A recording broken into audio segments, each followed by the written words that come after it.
Hello everyone, hope you guys are having a happy Thanksgiving.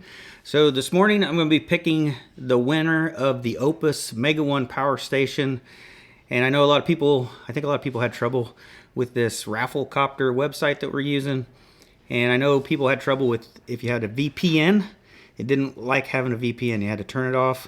Certain web browsers, I heard Firefox didn't work, maybe other web browsers didn't work. So it was kind of tricky, or maybe didn't work for some people. And I'm still trying to decide if I'm going to continue to use this site or use a paid site. But let's flip over and we'll pick a winner.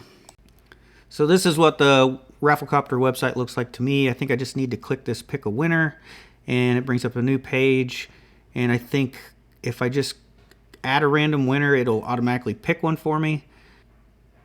And there we go. Neil Connor is the winner of the Oupes Mega 1 power station.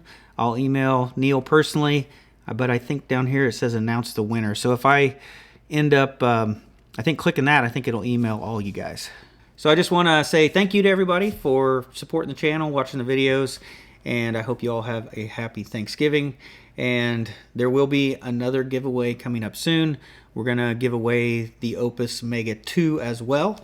I just got to figure out how I want to do that raffle. But look forward to another channel announcement to see the next giveaway when it comes out.